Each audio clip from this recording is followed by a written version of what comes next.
Corona की वजह से नुकसान सिर्फ देश में ही नहीं पूरी दुनिया में भी हुआ। अमेरिका की अगर हम बात करें तो काफी ज्यादा नुकसान उसे भी झेलना पड़ा और उसके साथ ही साथ अगर हम बात करें चीन को लेकर तो उपभोक्ताओं को यहां पर भी नुकसान झेलना पड़ा। किस तरह से पूरी इकोनॉमी को संभालने की कोशिश यहां पर की जा रही थी, ये बड़ा सवाल था, लेकिन देश और दुनिया दोनों कोरोना से काफी ज्यादा त्रस्त दिखे।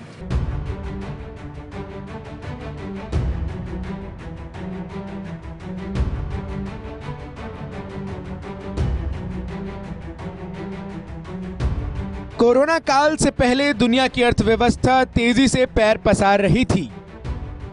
आलम क्या था, इसका अंदाजा ऐसे लगाइए कि दुनिया का सबसे शक्तिशाली देश और दुनिया की बड़ी अर्थव्यवस्थाओं में शुमार अमेरिका इतिहास में आर्थिक प्रगति के लिहाज से अपने सबसे लंबे दौर में था। लेकिन कोरोना के बाद वित्तीय बाजारों में कत्लेआम मचा और फिर उस दौर में निवेशकों को हर हफ्ते खरबों डॉलर की क्षति होने लगी। आलम यह है कि अब 10 वर्ष के अमेरिकी बॉन्ड पर रिटर्न 1% से भी कम रह गया है। तो बहुत से लोग खुद को आर्थिक सुस्ती के लिए मानसिक तौर पर तैयार कर रहे हैं।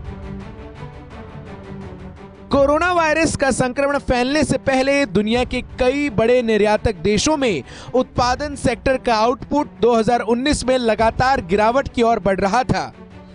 व्यापारिक संघर्षों के तनावों की वजह से जो अनिश्चितता उत्पन्न हुई थी, उस कारण से जापान, जर्मनी और दक्षिण कोरिया जैसे कई देशों में मैन्युफैक्चरिंग सेक्टर का आउटपुट क्षीण हो गया था और मैन्युफैक्चरिंग का वैश्विक PMI 50% से भी नीचे चला गया था, जिसका मतलब था कि वर्ष 2019 में विश्व की अर्थव्यवस्था आधिकारिक रूप से सिमट रही थी।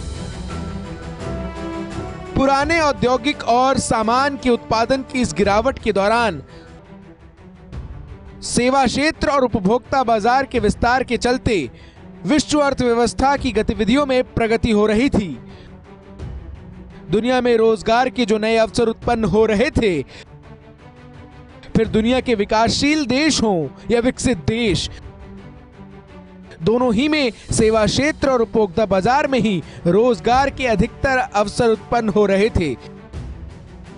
इन्हीं के कारण वित्तीय बाजारों में उछाल आ रहा था और निवेशकों को अच्छा रिटर्न मिल रहा था।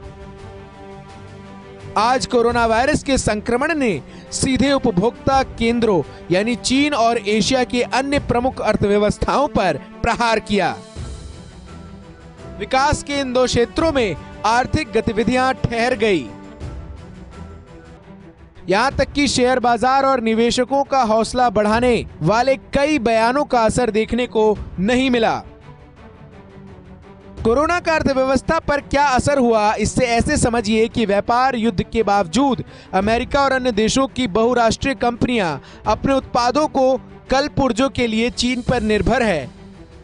इसका नतीजा ये हुआ कि कोरोना वायरस का प्रकोप फैलने के साथ ही बहुत सी कंपनियां सीमित समय के लिए अपनी इन आवश्यकताओं की पूर्ति करने के लिए वायरस प्रभावित क्षेत्रों के बजाय अन्य देशों की तरफ रुख कर रही हैं, ताकि वे अपने उत्पादनों की मांग पूरी कर सके।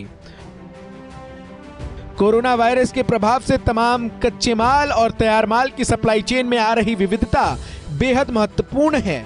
2007 से 2008 के बीच वैश्विक आर्थिक संकट के बाद की दुनिया में बहुत सी कंपनियां अपने उत्पादन के मूल्य का निर्धारण करने की क्षमता खो चुकी हैं। वहीं समझना यह भी जरूरी है कि अमेरिकी कंपनियों के तेजी से विकसित हो रहे बाजारों में यूरोपीय देश इससे थोड़ी सी ही कम विकास दर के साथ दूसरे नंबर पर आते हैं।